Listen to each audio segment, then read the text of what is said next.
Hollywood 2.0, The Vigo Show.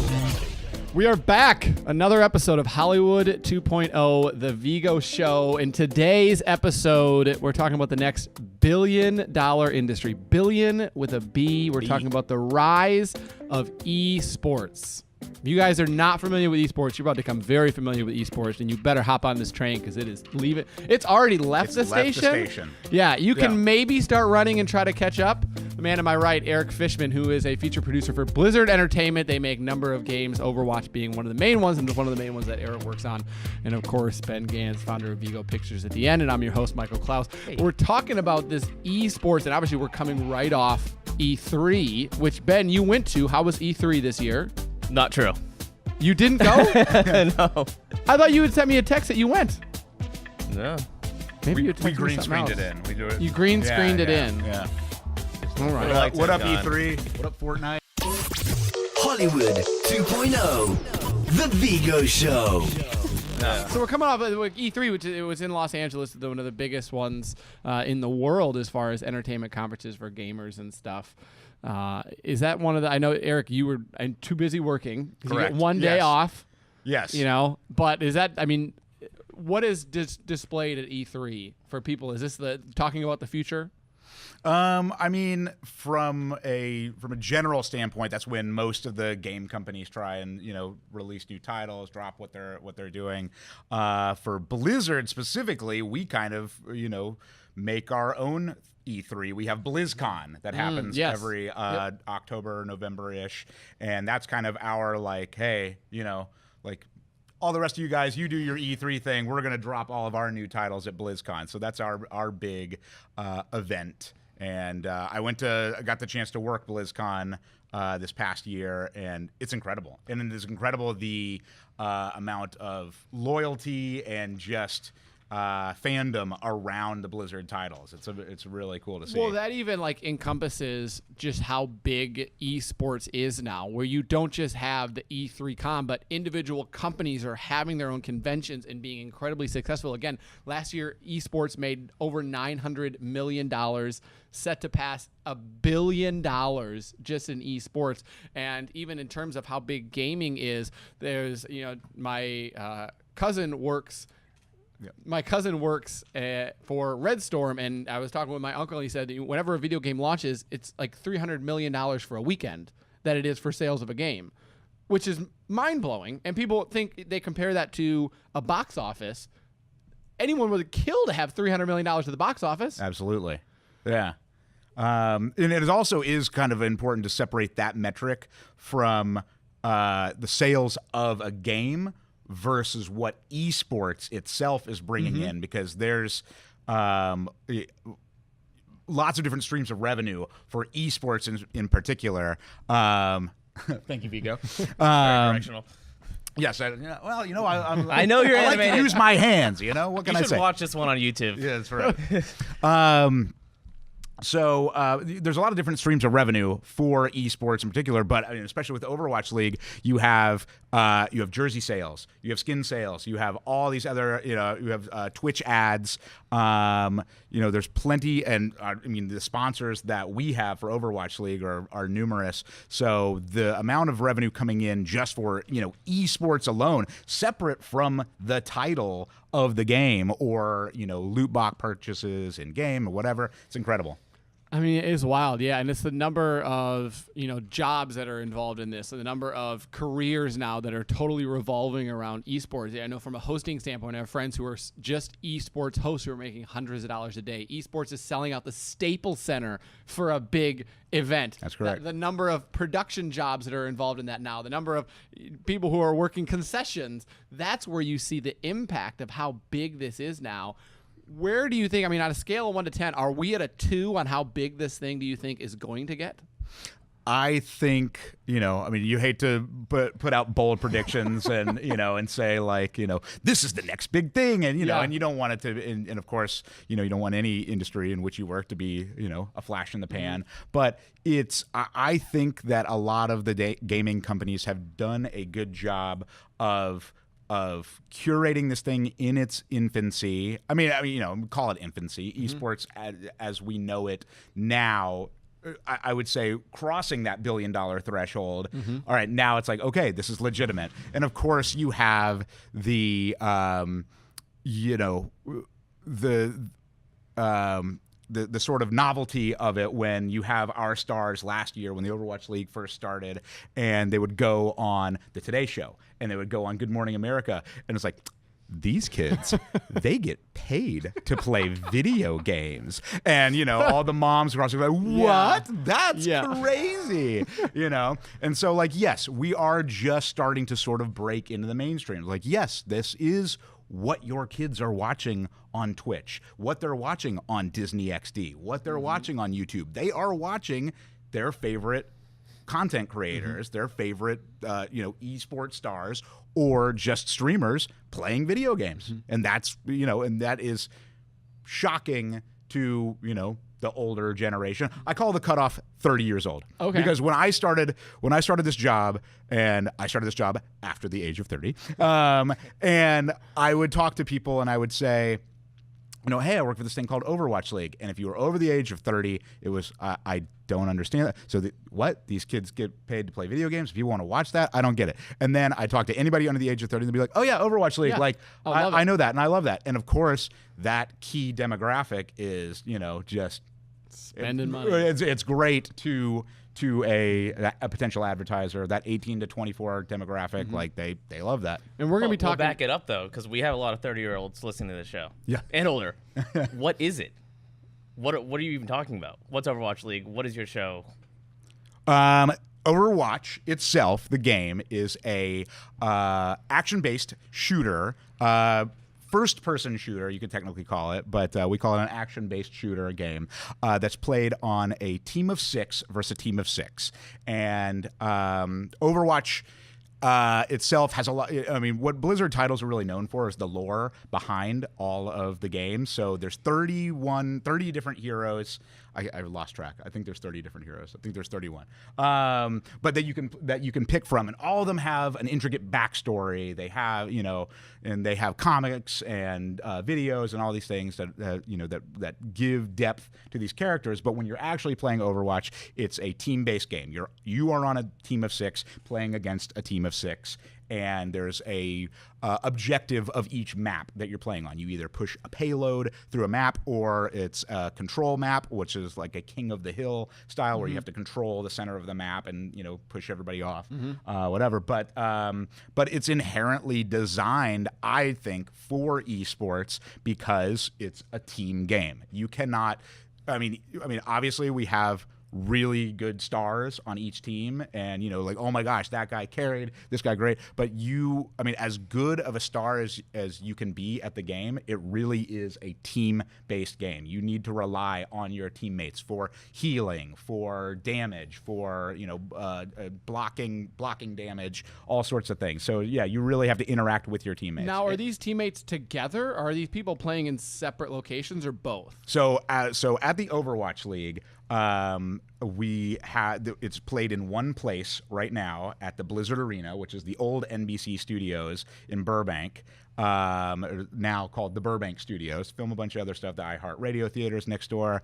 But our teams, even though they're all based, or let me back up a little bit. The Overwatch League started last year, and in esports traditionally, traditionally, as long as esports have been around, there have been, you would call yourself Team Envy, Team Liquid, or whatever, like your group that you got together. And yes, of course, there'd be investors or whatever, but you'd call yourself like one team. Well, what the Overwatch League did was, let's copy the sports model that has worked for decades, where this team is now from this geographic location. This team is the London Spitfire. This is the New York Excelsior. These are the Houston Outlaws. These are the Dallas Fuel. But we call these are actual names? These are the actual names of the teams.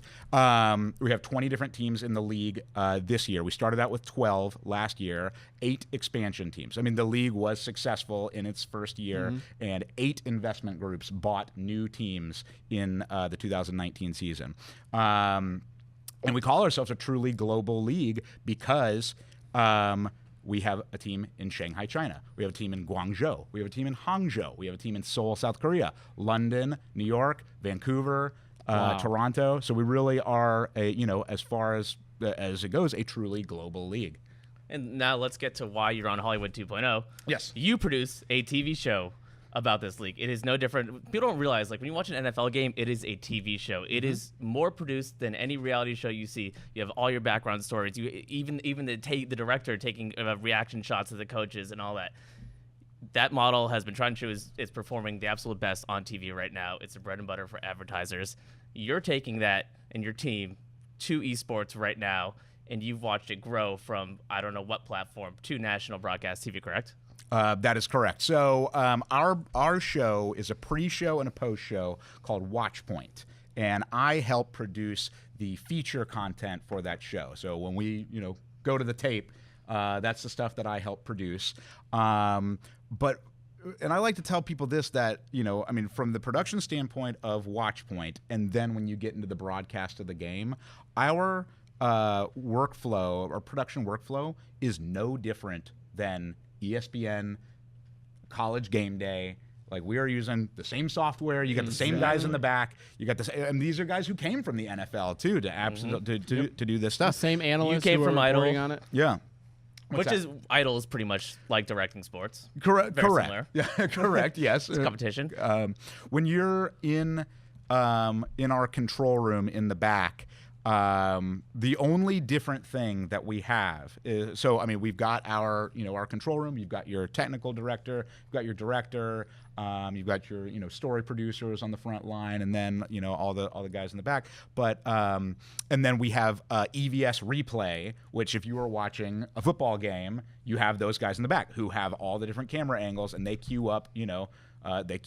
Tom Brady, just threw that pass. Let's see it from 4 different angles. We have that with, oh my gosh, this guy just made an incredible play in game. Let's see that from 4 different angles. The only other thing that we have that other traditional sports don't are our observers. And our observers are in-game cameramen, okay? And we have a team of observers that, like, when you're watching the game, they are essentially free-floating cameramen that are trying to cover the action from all the best angles. And so you can cover it from first person. You could see, like, okay, I see what this guy's seeing on his screen, and we'll cut to that view. But a lot of time what we want to do is cut to either a third-person angle where you can see behind that character in the game, or most likely a free cam view that covers all of the action. I was gonna say, so this is in the game. You're covering the digital characters, correct? Not the actual people, correct? Okay, correct. So is that special coding, or it actually, from my understanding, I'm certainly not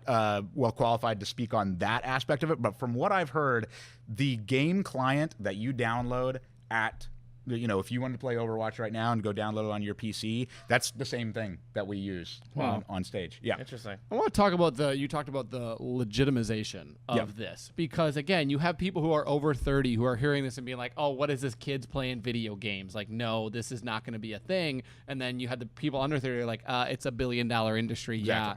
How much has Blizzard and the other major gaming companies worked to legitimize this? Worked to put this and saying, no, this is very credible. This is something that is. And do they even have to be honest? The kids are going to do it. Well, let me tell you from my standpoint where I think the legitimization comes in. I mean, obviously we have tons and tons of people working, to create this product and make it really viable and make it something that people want to watch. From my standpoint, my job is to humanize these esports stars and give people a reason. Why are we watching? Why do we care? Why do we care? And so Ben and I worked on American Idol together, and we both come from the reality world. And a guy that we used to work with brought me over onto this team, and it was because of my experience in reality and storytelling, where some people want to turn on a basketball game and they just want to see the basketball, and that's great, and that's totally cool. But there are some people who are like, I want to know why this guy's playing. Tell me about his family. Tell me about where he comes from. When you watch those pieces on ESPN and you see their feature pieces, it's like, that's really cool. I didn't know that Kevin Durant, came from Baltimore.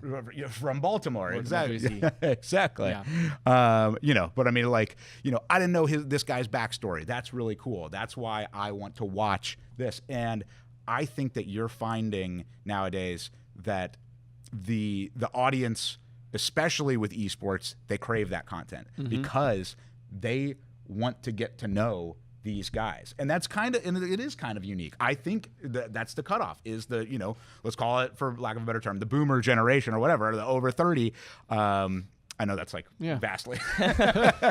We're grouping a lot of people into different groups here. But like, I think you have that group that's like, I came from the generation of, I just want to see these guys play basketball. I don't care. And you have the younger generation who's like, that's my favorite esports star, and I follow him on Instagram, and I know about his life, and I want to know about these in-depth things. So from my point of view, it's my job to sort of humanize these guys and say, why are we watching them play video And Ben is absolutely right in saying the numbers add legitimacy too. Yeah. You sell a certain amount, guess what? You are legitimate, and the people who don't want to acknowledge that, you're living in the past. I mean, it's no different than NFL. I'll make a prediction it's going to surpass the NFL. I guarantee you. Ooh, it's the exact same. That's bold. That's bold. How many years? What are you making that prediction? 12. 12 years? Yep. Well, let me tell you from this standpoint is that coming as someone who I played video games growing up, but the esports world was completely new to me when I joined. I joined in November of 2017, working for Blizzard, and I had no clue. I honestly didn't know, but but the reason I was brought on was for storytelling, which is universal no matter where you go. I had the opportunity, so I worked as a story producer in the broadcast of the show. So Watchpoint had a different format last year. It was only a once a week show, or there was like a wrap-up show, wrapping up all of the action that had happened the week before, and then it was a preview show. Here's what's going to happen this week. So it was like a twice-a-week show. So I didn't work on that at all last year. I worked in the broadcast, and I was the story producer, and I worked with our on-air talent to track all the storylines. Like, here's what this team needs to clench, to get into the playoffs, yada yada yada. Give an analogy. Everything you say just translates to football because people don't even realize how much producing there is in football. That's correct. So let's start there and it'd be like, so I don't know, backstory on a coach or something, right? Exactly the same. Absolutely. Well, so like in the role that I had last year, if you think that all the guys on College Game Day get together and they're just like, here, I got a thing that we'll talk about. Let's just go, I think people do actually assume that. Yep. I think they assume that you just watch ESPN and it's like, oh, here's what these guys, just want to talk about off the top of their head. Exactly. They don't understand that there's a rundown, that there's a script, and these are storylines that producers help write out, and and they're in their, hey, everybody, that thing in their ear, that's their producer saying, all right, move on to the next topic. All right, now we're going to cover this. Now we're going to cover that. You got a coordinating producer, you got a story producer, you have so many people in the truck queuing these guys up. It's not just what comes to the top of their head. Exactly. So no different in esports. That's exactly what we were, that's what we do. And I mean, sports are a drama. They absolutely, they are a drama. Tension, creating moments. I mean, that's why you want to watch. You want to watch the underdogs defeat. Just this past week, we had the worst team in the league beat the best team in the league, handed them their first regular season loss. Well, they weren't the worst team in the league, but they were really bad. Yeah. And that's just the way that A, storyline shift, and B, the narratives of these games shift. How long are you talking about regular season and playoffs? And obviously that relates to any sport, but how long, like how many matches, how many games, and what's the playoffs? So each team this season has 28 regular season games. There's 20 teams. They each they play 28 times. Every couple days? Our match days are from Thursday through Sunday. Okay. And there would typically be 4 matches in a day. Okay. But our season is split up into 4 different stages. So our ultimate prize pool at the end for the team, which I believe is $1 million for the team, for the winning team.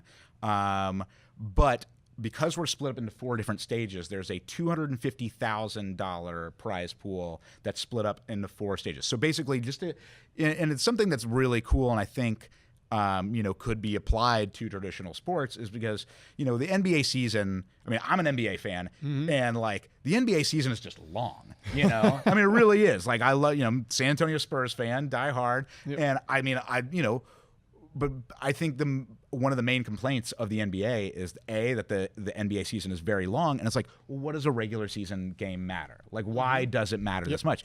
In our league, every win matters, because if you're not playing for ultimate playoffs, which ultimately you're trying to qualify for the top playoffs, at least within each stage, within the 7 games that you play in each stage, there's a prize pool that you can win at the end of each stage. So it keeps it interesting, it keeps it dramatic, and I mean, personally, I like the way that that's set up. You had mentioned about investors coming in and it growing from 12 to 20, and obviously we're talking about the winnings that you get in that quarter amount of the season. How have investors looked at this and said, "Wow, this is where I can come own a team," or how hard is that to be able to become an investor, own a team? There is the rumored franchise fee, which wish I could tell you, but I don't know what it actually is. Ballpark? But the ballpark estimate for what the franchise fee was from last season coming into this season was $20 to $30 million. Wow. Yeah, and so these are investors that and from not just esports investors, but traditional sports investors. Yep. So in our inaugural season last year, the Kraft Sports Group that runs the Patriots. Yeah, Bob Kraft, Mr. Bob Kraft, owns the Boston Uprising team. Stan Kroenke owns one of the Los Angeles teams that also owns the Rams. Shaq, I believe, is an investor in the San Francisco team.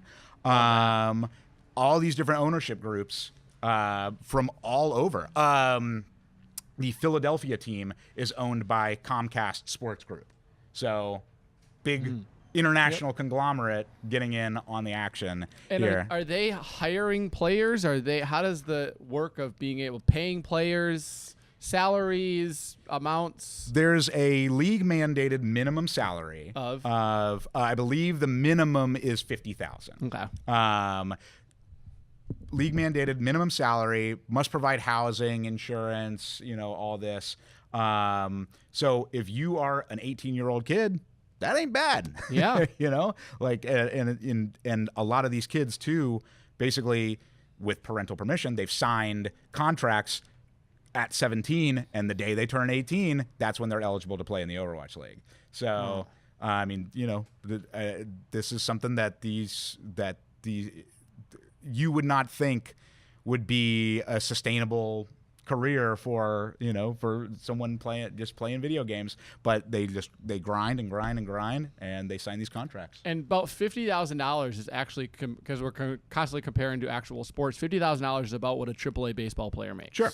So it's very comparable. Right. And is that year round? I'm not sure of the specifics on it. And again, that's the minimum. The rumored, contracts are much higher than that. But also, I mean, the other part of it too is that these guys get put up in, like, a lot of them have, I mean, because we're playing in the Burbank studios in the Blizzard Arena, they all have like team houses, and they all live together, they all eat together, and then they all practice together. They have like a team room usually in there. It's hooked up, just computers lining the wall, and they practice and they scrim every day. So you guys shoot once a week. You have a show once a week, right? A game, a match. So no, 4 times a week. 4 times a week. Yep. Thursday, Friday, Saturday, Sunday. Okay. Yep. Take me through your week, and some of the other positions weeks. Sure. So on Wednesday is one of our big story meetings, and we basically kind of say, okay, here was if we're mid-stage or mid-season, we say, all right, here was the action from last week. This is what this team needs to do. This is what that team needs to do. From my standpoint, I'm looking at, which teams are on the verge of, making playoffs, or who are big standout stars is always what I'm looking for, is who can we cover that is making a big impact on their team. And so I'll say, all right, let's take this guy for an interview. Let's take that guy for an interview as well. Are you looking at on the field or off the field for that field? Most of what I produce is a field shoot. So we're outside of the arena. We're taking them either somewhere else. We try to keep the content fun. It's either taking them to do something fun that they don't normally get to do. A lot of these guys, quick side note, a lot of these guys, I'll ask them, like, hey, what do you like to do? Let's go do one of your favorite things. They're like, well, I like to play video games. Shocking. I do that 10 hours a day. I don't have time for anything. Yeah, else. exactly. Or like 19 hours a day. Yeah. I mean, honestly, these guys Yeah. grind. And that's another thing too, is that, when we talk about, just another quick side note tangent, but like when we talk about how, the views of it, and it's like, oh, these kids play video games, like, oh, must be a hard life. I don't care what the task is. These guys absolutely grind at it. It doesn't matter if you're throwing a football around, if you're playing video games, or, you're podcasting or whatever. If you're doing something 12 hours a day and you're devoting your life to it, like, good on you, man. Like, And there's stress that comes with tens of thousands of dollars on the line. Yeah. And there's mental fatigue too. Yes. Like, these guys, they grind, they do, they practice with their team, they scrim with other teams, they play on stage, and and I think the league we've done a really good job of creating that like giving them mental like we have in between the stages. They have a week off so they can have some downtime and come back refreshed. So hit me with the business side. What do your numbers look like? How many viewers are tuning in? Do you have sponsors? What's the budget for the show? Our viewership, to be honest, I'm not up to date on the viewership. I know our viewership is doing well on Twitch. Which platforms does it? We broadcast on Twitch primarily, but our games are streamed to the ESPN app. And ESPN has been a great broadcast partner for us last season and this season because all of our games go to ESPN Plus or whatever it is. And then on Which I'm sure they pay for. Correct. And then on weekends, we broadcast to Disney XD on traditional broadcast cable. And then when we get to our stage playoffs and then our finals, our season playoffs, we're on ESPN and we're on ABC. So are you partner with Disney or do they just have exclusive rights right now? Those are all Disney channels. We're partnered with Disney. I think. Is there any ownership or anything? I don't believe so. Okay. Yeah. But our primary broadcast partner is Twitch, which I know that we had like a 2-year deal with them. Gotcha. So are there any sort of exclusive category for Twitch? I don't know. Fair. Well, that is a bigger discussion that I wanted to have of how the relationship works between like Activision Blizzard when they're releasing a game, to working with Twitch, to working with an arena if there's a big event, to working with maybe the top players on Twitch to try to promote that. How does that relationship function of, say there's a new update on Overwatch or there's a new game? How do you get that out there to be growing in esports? Well, what's interesting about Overwatch 2, and especially, kind of esports in general, but what I've been privy to is that Overwatch is a living, breathing game, which is really cool. We can talk about take basketball, sure, the 3-point line was introduced at some point, and different rules changed during the season, whatever. So it's kind of I never thought about shifts that. how So there's something in esports called the meta. Yeah. Okay. And the meta is the way that the game is played, and basically at a pro level, that and obviously the guys in Overwatch League are the best at playing the game. They figure out what the meta of the game is. Yeah, dude. Can you hear that? I can't hear it, but I can hear it. Oh, all right. Yeah. They figure out what the meta of the game is, and the meta is for all intents and purposes is the best way to play the game. And so I mentioned that there's 30 different heroes in the game. You can combine those in however many 30 times whatever combinations there are. And that's the best way to play the game. So right now we're in a meta called GOATs. Okay, I'm gonna get into the weeds here for a little bit. So GOATs was and also with the Overwatch League, there is like a minor league. It's called Contenders, and so there was a Contenders team called GOATs, and they figured out this way to play the game where you have 3 what are called tanks and 3 supports. Supports heal, tanks can take a lot of damage, don't deal a lot of damage, but basically they figured out that this is the best way to play the game. Okay, and so that's been the meta that we're in right now. But when they release new heroes, so that's when I say it's a living, breathing game. They'll be playing the game, and then it's like, hey, Overwatch just came up with a new character for this game, a new hero. And they introduce it. That completely changes the way that the game is played. So last year there was a new character named Brigitte. And Brigitte was it's spelled Bridget, but we could say Brigitte. Okay. Brigitte was introduced in the last stage of last year, and it completely changed the way the game was played because there's a character named Tracer, and Tracer is able to move quickly, but Brigitte can stun her, and so we take it from there. So are you working with the top players to try to promote those updates or try to promote the game? We do it from kind of a league-wide standpoint where it's just kind of announced, and then also there's the game developer, the lead game director, whose name is Jeff Kaplan, and basically he'll get on YouTube and release a video, and that's and there's also kind of a cult, around Jeff. Like everybody loves Jeff, and and everybody loves the characters that he and his team have come up with. But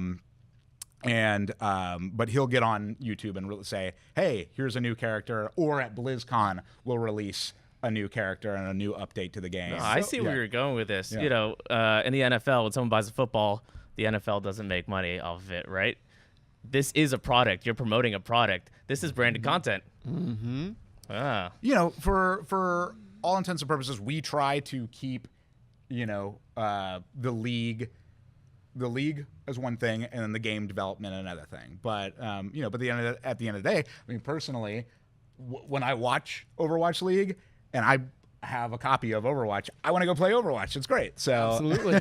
No, I mean, it's very smart. Are there new games? Obviously, Overwatch, it's been around for a long time. People know a lot of the big games. When new games come out, are new games trying to get into this esports world of having people play these at tournaments? Is that a hard thing to do, to be able to put out a brand new game and try to get it into esports? I think so. Like you and I were sort of discussing right before we came live here, is that take a game like Apex Legends. And Apex Legends came out, and it kind of blew everybody away with its popularity. It was also a game that EA, there are plenty of more people qualified to talk on this. I'm sort of a casual observer. But it was a game studio that EA kind of said, okay, you guys can work on this game. And then they just kind of released it, and it immediately had this huge popularity to it. But as we've now seen, Apex Legends was very much a flash in the pan. And it was, it's like, hey, is there going to be an esport around this? Like, okay. And obviously we know right now that battle royale style games are very hot. You have Fortnite, you have PUBG and everything. And, and like we were talking about, like Epic, I think is kind of testing the waters on whether Fortnite esport, what Fortnite esports is going to be. Also, the commissioner of our league just left to go work for Epic Games in Fortnite. So, we can obviously take that as a very good thing, because they saw Epic. You were doing something right. Yeah, clearly saw that, his name is Nate Nanzer. He was doing a really good job for the Overwatch League, and said, hey, come do our thing. Oh, man. So it's difficult to try to be able to get a game from, wow, this is a good game that people are playing, to that next level of there's an esport around this game. Yes. I would say, you're dropping the game itself. The fans kind of have to be the judge of that. The audience really does have to be the judge of that. It can work both ways, though. If no one knows about it, you create esports, like people are going to check it out. Yeah, but I think you have an audience that actually is pretty like keen to these sort of things. Like they're not just gonna buy whatever is put out there. You know, you really do have like, it has to be a fun, enjoyable game. And you know, I mean, that's why I think a lot of game companies are saying, listen, we're going to support these titles the best we can in terms of Overwatch, in terms of esports. But I don't know if they're putting all their eggs in one basket. I mean, like, you know, with the Apex Legends. Are they working with, you know, YouTube or Twitch or Panda TV to be able to use that leverage of getting people to play it? I mean, certainly you know, Twitch certainly, and that definitely seems to be the go-to broadcast partner of, you know, of anyone that are content creators in the video game world.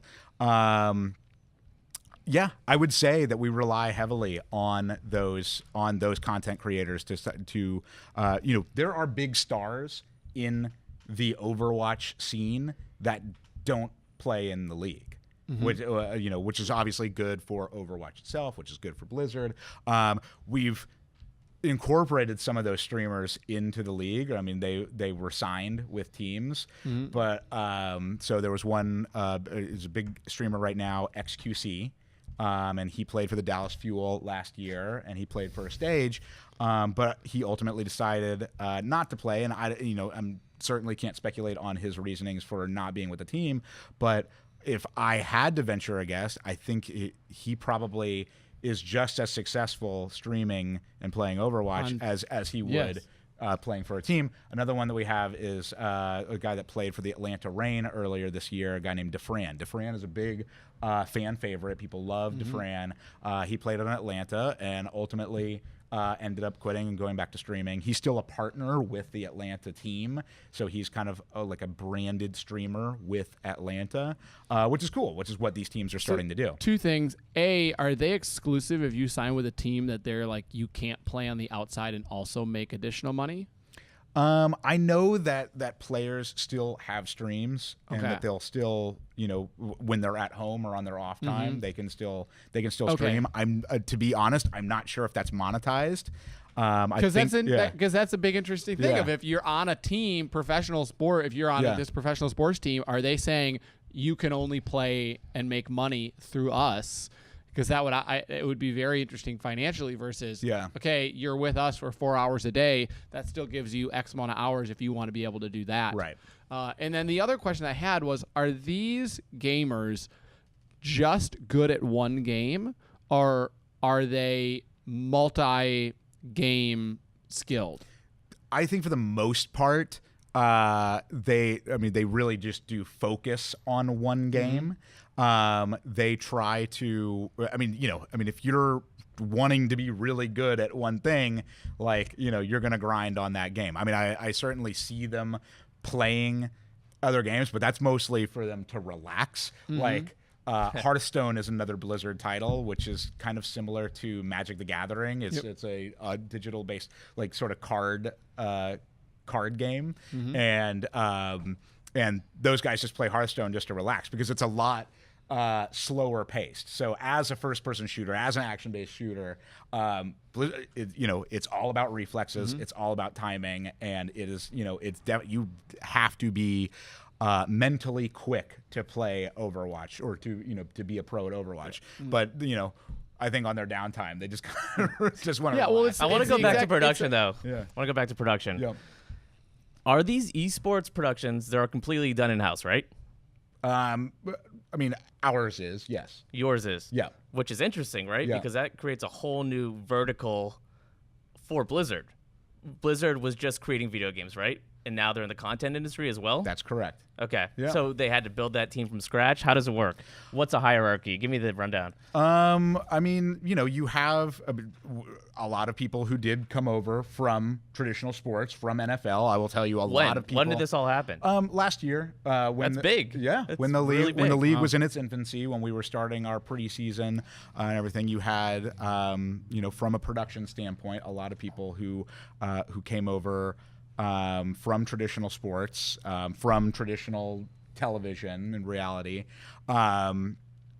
to line out that control room. You have your viz operators who put up the stats at the bottom of the screen. You have statisticians that worked at the NFL and now work in esports and Overwatch, which is really cool because there's a lot more data that can come through because it's all digitized, because it's on a computer. You can see, like, here's how much damage this hero did to this damage, here's how much healing this so you can actually put that data on a point. So the statisticians have a really cool job because they have a lot of data to play with. But for all intents and purposes, Blizzard did build out a full production team from scratch, which is smart. I mean, that is not the model of sports. It's done by networks. Correct. Yeah. Production, TV networks. Exactly. Now this is done by video game companies.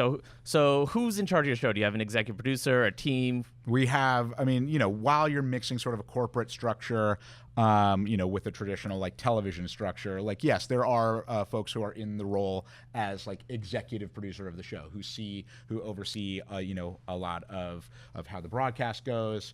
You have senior producers. Ultimately you have a lot of product managers on the sort of relative corporate side who perhaps don't come from traditional television, but it is at the end of the day it is a product.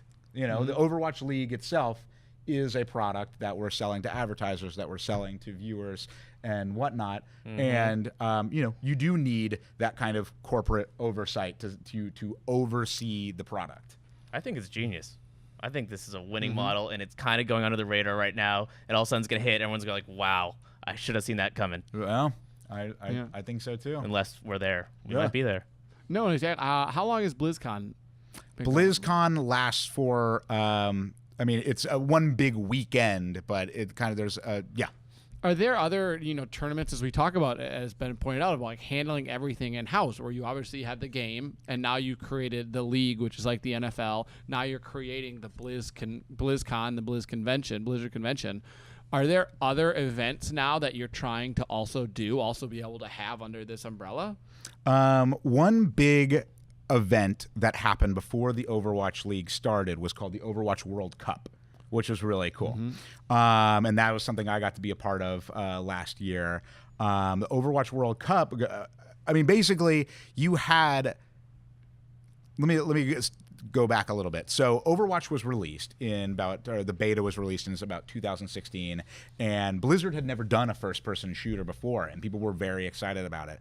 And just the way, as I mentioned before, like it was set up, like Overwatch is inherently just built for esports because it's a team-based game, because it's two teams playing against each other. It's just, it's built for that type of action. Overwatch World Cup was developed where they said, hey, why don't we take the best players from every different country that's starting to play Overwatch from around the world, and let's have a World Cup style tournament. And they do it much like the FIFA World Cup, where it's in like group stages, and these players play a round robin, blah, blah, blah, blah, and okay, these two teams elevate. So last year, I was able to do the Overwatch World Cup, and our group stages took place in 4 different places around the world. I got to go to South Korea, to Thailand. We did one stage out of the Burbank studios, and then we did Paris, France. Wow. And it was really cool to see that product come together, which is separate. It was while the Overwatch League, it started before the Overwatch League, but it continued through the Overwatch League, and that's another sort of product that was, just ancillary tied to Overwatch, but built. But you also want to be getting fans to events, right? It's the whole thing with musicians right now. Musicians aren't making money releasing content as much. They're making money on tours. They're making money by selling out arenas. Is that a big push for Blizzard and other companies to sell out arenas with these events? I'm so happy you brought that up. So what the Overwatch League is going to move to next year are home and away games. So this season we have 3 homestand weekends. So I said all the games are broadcast out of the Burbank studios in Burbank, except for 3 different times that we're going to go on the road this year. So one that we did was Dallas. and we had our games in the Allen Event Center, which was I think capacity of about 3,500 or I think 3,500. And the scene there was electric. It was Dallas sports fans were building on that culture of Dallas sports fans. For 2 straight days, it was sold out. I mean, couldn't hear your friend from 2 feet away in the Dallas arena because it was so loud in there. So Blizzard sees that type of reaction, that type of building on a traditional sports model, like going to an NBA game. That experience, we want to bring that experience to esports. And so the other 2 homestand weekends that are happening are Atlanta, which is coming up this stage, and then we're also doing an LA homestand, but we do have 2 Los Angeles teams, and we're going to be broadcasting out of I think the Novo Theater in downtown LA. But also our grand finals this year, our actual, whatever 2 teams make it to the finals, are going to be at the Wells Fargo Center in Philadelphia. And so last year, our finals were at the Barclays Center in Brooklyn. Wow. And that's where the Brooklyn Nets play. Where the Brooklyn Nets play. I was going to tell you guys a story earlier. So I had the opportunity. So I was the story producer in the truck last year, but our coordinating producer for the show, who basically, if you don't know what a coordinating producer does, coordinating producer is he's the guy in the ear of the talent, but he's also working with the technical director and the director to, quote, call the show. Basically, you are, calling the action. You're, in the host ear saying, all right, now you throw it over to the person down on the floor. All right, this person down on the floor, you throw it back to the host. Host, all right, introduce the game on, so you're, quote, calling the show. Our coordinating producer last year had a baby right at the time that we were going to the Barclays Center, or his wife was pregnant, and sure enough, right before we were getting ready to leave, he's like, I got to stay. So I got to be the coordinating producer of the grand finals in Brooklyn, which was really, really cool. But that capacity of that stadium, which I believe is 15,000, we were sold out for both days. 15,000 screaming fans in Brooklyn. Also, by the way, it was supposed, it was in New York, and there is a New York team. The 2 teams that ended up making it to the grand finals were Philadelphia and London, but it didn't matter. People came from all over, and they were wearing jerseys for their favorite teams, 12 different teams last year. I mean, you had your Philadelphia fans that came from Philadelphia to New York, but it was an incredible scene just to have. What's the ticket prices for that? I believe for the grand finals, it was maybe around $40, $45 for a general admission ticket, which is another thing, too, is that we're trying to make this a family-friendly, like, entertainment for the afternoon, affordable. Like, you can bring a family of 4 for, you certainly can't do that with an NFL game, certainly can't do that with an NBA game, but with esports, if this is what your child or whatever, or doesn't have to be a child, if this is what your husband or wife or brother or sister is into, it's an affordable event to go to. So take us big picture, because we look at games and there is a lifespan for games. And so obviously everything with Blizzard now is all Overwatch, all Overwatch, all Overwatch. I mean, I look back 15 years ago when I was in high school, it was Halo. I don't even, is Halo still around? I don't believe Halo is yeah, still, so everything has a lifespan. Do you think that they will be able to transfer this Overwatch League, the whole tournament section, to easily be able to transfer that over to another game? At the moment, I don't feel like it's about transferring to a different game. Like, I think maybe in the future, sure. If you're, I'm looking 4 years down the line or 5 years down the line. What's really cool about Overwatch, what we touched on before, is that Overwatch is a living, or in a lot of these esports, but at least from my view, Overwatch is a living, breathing game. And new heroes are introduced. New, some heroes are patched, where their damage level goes down, they're nerfed, as we say, or it is the ability of the developers to see the pro level play, see how the best people in the world are playing this game, and then when they introduce a new hero, when they patch the game, it changes. Yeah, but I'm wondering if this is right place, right time, right now is when we're going to decide the basketball, soccer, football. Yes. Or is it going to be like the Blizzard sports, the EA sports? I mean, my fingers crossed. I'm hoping the esports is coming around. Oh, esports is here for Esports sure. is here. But how will it be structured? I a think good I question. think Blizzard has done a great job of following the traditional sports model that we've seen work and applying it to esports and saying, hey, even though the viewerships of the NFL are up and down, But people never got sick of football, and they never really invented new sports. They did get sick of Halo. It's absolutely correct. right. It's tough to predict, and it's also tough to see if that would be something. I just think it's the ability of these developers to change the game, so it's not just the same game over and over again. It is a living, breathing game. It does change, so you don't get bored of it. I'm going to go on record and say that the baseball, soccer, football are going to be companies, not games. That's my prediction. You mean Overwatch will die, Fortnite will die. It's a cycle. But Blizzard will live on and continue to produce great esports and great esports content.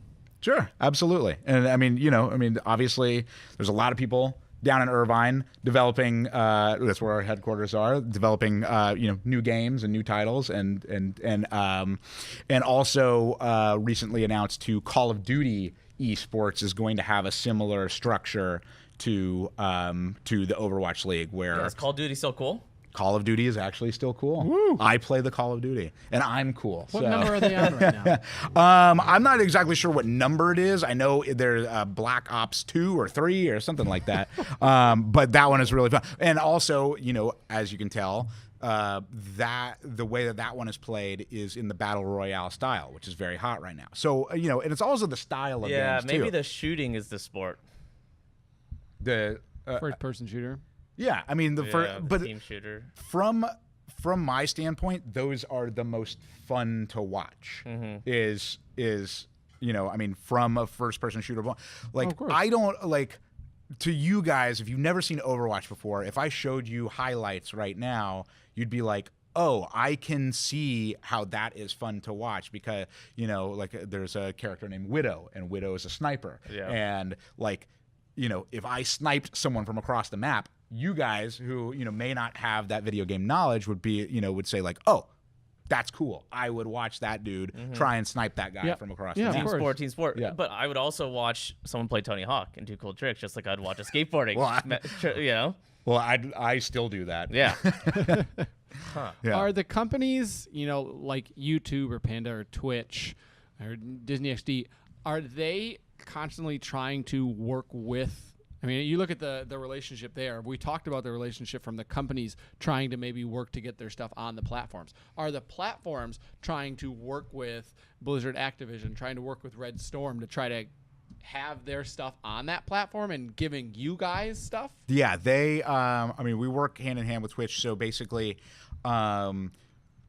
there's what's called drops. If you're watching a regular season Overwatch League game on Twitch, you can link that to your Battle.net account, which is what you need to log into Overwatch, and you get tokens every time you watch.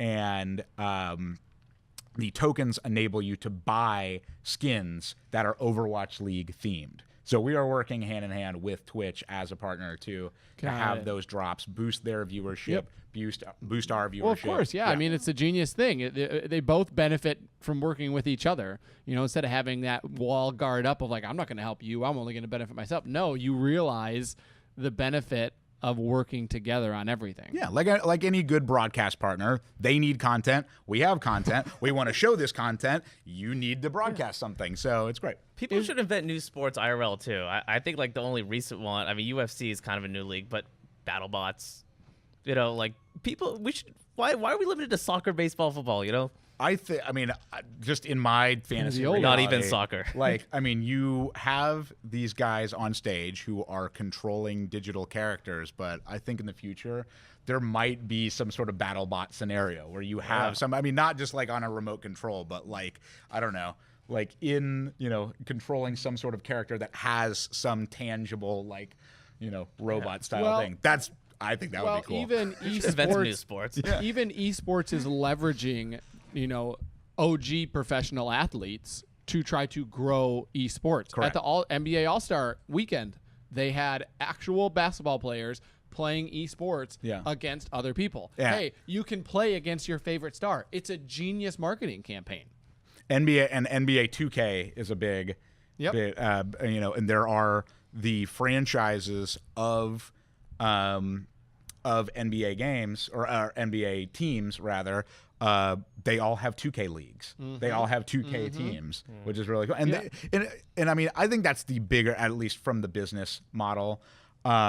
I think that's the bigger picture, is that you have traditional sports organizations and traditional sports investors who they see the future. At least the smart ones do. They are looking at it and they're like, listen, basketball has been a great, you know, great stream of revenue for us. That's awesome. But we need to make sure that we are in the infancy of all of the, you know, all of the potential sources of revenue. And of course, like that's right up their alley. I was going to say, it also promotes them too. It's not of saying, oh, if you're the Los Angeles Lakers, I'm going to, you know, not do this esports Lakers, because the esports Lakers is fueling the regular Lakers. Absolutely. And the regular Lakers are fueling the esports Lakers. Yep. And it's all about cross promotion, and it's just genius right now. It's all in all of synergetic. esports. Yeah. I mean, you have the like the Golden State Warriors are invested in esports. I mean, pretty much all of the NBA teams invested in esports, and I mean, it doesn't matter to me what the game is. There will always be people invested in competition. And it doesn't matter what the competition is. And if you can organize that competition and broadcast that as entertainment, then people are going to say, A, I will watch that, and other people will say, B, I will invest in you watching that. Yeah, you go. I mean, again, this is something we talked about at the beginning. Esports goes back decades before it was actually called esports, because we didn't have the technology for it. Yep. But you always, whenever you went to a party or people were playing games, you always enjoyed watching people who were really good play the games.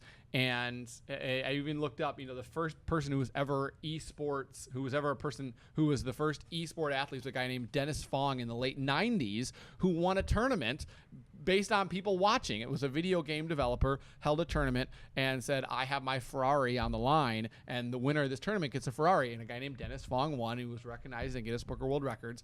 And it's been around, but we now have the technology to do something about it. And people want content, and there is this huge gap, and that's where esports is coming in and saying, this is for the regular person. Anybody can do this. Any kid who's growing up who you might not be the most actually athletic, you can still go on, make $50, $60, $70,000 or more playing video games online. And the next thing is now that parents are actually like starting to support it, because it's the people over 30 who are saying, wow, you can make a living with this. My kid can go on a college scholarship. There's dozens of colleges across the U.S. that are now forming leagues and forming teams. There's over 100 high schools across the U.S. who are now doing these teams. Yeah. That's where it really is just going to start taking off even more. I look at just, you know, my nephew, and I look at that it's completely normal for him to watch Fortnite on Twitch like that. And like, I mean, growing up, I don't know, we watched Nickelodeon, we watched cartoons and stuff, and so that was the content that we enjoyed. But now he I mean, you know, he's 10 years old and he wants to watch someone else play video games, and it's like, well, if that is the norm for him, then the ceiling for this is limitless. That's all. It's all I care about in anything on this show. What's the ROI on content? We're not making art here. Who's making money? How are they making money? Are they making a lot of it? and are the people working on it making money. And Which I is- think it's very sustainable. Which is why Disney, in terms of Disney XD and ESPN, are being smart and saying, we see that this is a huge thing that people are watching online. Regular cable, traditional media is dying, but let's bring this on to actual ESPN. And that Let's could bring keep it them onto alive with Disney. these exclusive Absolutely. rights, too. Yeah, absolutely. It could bring kids to TV. It could, absolutely. If need be. Yep. Absolutely. Very interesting. I'd be at those networks. I'd be scouring for new rights. Mm-hmm. Absolutely. Again, we've only scratched the surface, and esports has only scratched the surface because this thing I believe is, so. again, the train has left the station. You better try to run real fast to catch up and hop on because How do I invest? You can invest with me. Okay, cool. Give me $20. I'll put it down. I'll put it down. One esports, please. Oh, we could bet on esports. is there major esports betting? There is esports betting. Of course there is. There course there is. is. There Of course is. there is. Wow. From what I've seen you can invest online, or bet online. But you know what? I mean, sure enough, I imagine we will see it in Vegas casinos. Oh, I imagine sooner you than already. we think. If probably it's there. probably if I was it's gonna not say, happening already, it's probably already happening there. There's an esports arena in Vegas. there is and that's the other thing too that I wanted to tell you guys about as far as this being an event, revenue generator. So our Philadelphia team. We're having our grand finals in Philadelphia, but Philadelphia, the Fusion, which is the team that's owned by Comcast, also just announced that in the downtown Philadelphia sports complex, where you have the Wells Fargo Center, which is where the Flyers play, the Eagles play at their stadium a little down the road, and then kind of like in between, I think there's one other stadium. They're going to build from the ground up, the first in the United States, esports arena, at least building that was built for the sole purpose of esports. It's going to be called Fusion Arena. It's a $20 million investment. Do the locker rooms look the same? They're going to have locker rooms. Yeah. It's a sweaty sport, huh? It's a sweaty sport. Yeah. Esport. I'm reading a thing here online. It said esports betting market set to explode to a total value of $13 billion by 2020. I have no doubt. Wow, $13 billion. And again, we're only scratching the surface. Yeah. And I just want to work for a VC fund and fund some of these things. Hey, you get a couple friends together, get your $20 or $30 million, be able to get a new team in the league. buy into the franchise. That's right. I mean, that it's amazing because you start, especially when you start getting streaming rights, because that's really where, in terms of NBA, has taken off in the last 10 years because of streaming rights, because of where your broadcast rights are, and that's going to be exactly the same with the esports people. $20 to $30 million, that's nothing compared to what in 5 or 10 years, if you really start getting value of these streaming, oh man, could take off. Those could be worth hundreds of millions of dollars. Quick question. It's not that quick, actually. What's up? What do these digital teams look like? The digital teams, we have, and again, you're combining a traditional TV broadcast with a company, with a corporation. So we have our social department, and we have, our feature content department, which is myself and one other producer. Nice. But we have our crew that's there. But are they chopping your show up for social is my question. And is it being blasted everywhere, distributed to Correct. the influencers, the gamers, Correct. the vlogs, the blogs? I know, at least with our show, we certainly broadcast it across all of our digital platforms. But when we do have our big tier events, like our grand finals and stuff, I know that there's a big push to get the influencers there, to get people in the scene and Are they making shareables to all the players to promote everything? And are they obligated and things of that nature? Is that coming from you? Is that coming from the league owners? Well, so also I would say that not only do you have a digital team for the league itself, which is obviously a lot of work, but how big is it? There's a relatively large social team and then content team, and we have a very big post-production department as well, which does all of the things that come through Blizzard Arena. But you have 20 different teams And the teams are responsible for creating their own content, and you have really good content coming out of 20 different teams, which is Digital teams. digital teams. So not only do you have the league that, we have our digital team, but you have 20 different digital teams because there's 20 different teams in the league, and they're also producing content for. And I mean, I think that's the major goal of this. And I don't think we've borrowed this from traditional sports. I think traditional sports is only starting to sort of catch on, but that star building, like creating stars and creating stories behind your star players. You really want to see what they're like on stage, and you want to see what they're like off stage. And Every I think sport is a helmet sport. that yes. I'm not sure I know the analogy, but yeah. Oh, so football, hockey, you can't see their faces. Ah, Helmet sports. I get it. Very interesting. Yeah. True. So yeah. That's the lens that I look at it through, is that I want to be able to tell the story of who these players are, why they got into gaming, why gaming. Why? Yeah. One final question that I had, in talking about the league and being able to buy in for $20 or $30 million, and that gets you your team. Is that a Blizzard team or is that an Overwatch team? That's specifically for the Overwatch League.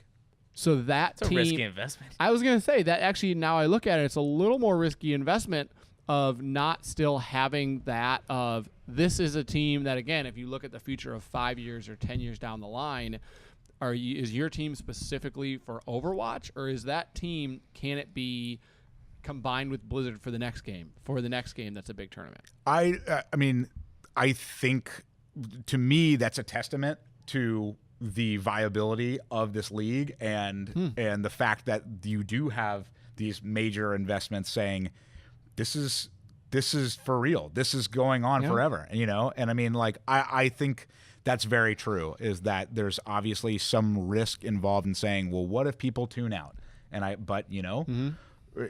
They haven't tuned out from football. They haven't tuned out from baseball. I think that this is something that investors look at and they say, this is a thing that will last. And we trust Blizzard to curate the game and make sure that it is a viable sport for the foreseeable future. I mean, Blizzard and the EA and all them are going to have to build out massive companies. You're going to have to build an entire NFL structure. You're going to have to build out an entire MDC Sports structure. Like, this is a huge growth. I mean, it could double, triple the size of these companies, and we're all worried about jobs are disappearing. They're definitely being recreated in things we never would imagine 10 years ago. I've definitely been hit up, more times than when I was working in traditional sports by people who are like, I want to get into this world. And I mean, who knows if like that's just the hype or whatever, but certainly people have contacted me more than ever working in reality, like, hey man, I want to work in reality. I see you work in reality. It's like, oh yeah, all right. We've obviously It's we've not gotten as cool as it looks. Yeah, it's not as cool as it looks. But You listen to those people talk for 5 hours and edit. Yeah, Ugh. exactly. But then you get, but I honestly, since I've worked in this world, I think I've had more like, hey, can I let's talk about what you do, and I really want to get into this world. And I think, I mean, as far as the jobs, definitely if the revenue, if it's here to stay, then certainly people are going to need to be around to make it. And Well, if you're applying for a job in esports, you should listen to this podcast. I'll turn this into promo. This will get you in. This is all the info you need to know. This is fire. And what I also like to say about these things, in a gold rush, I like to be in the business of picks. That's what it is. People who make money, the people who sell them picks and shovels. that is correct. We are mining that content.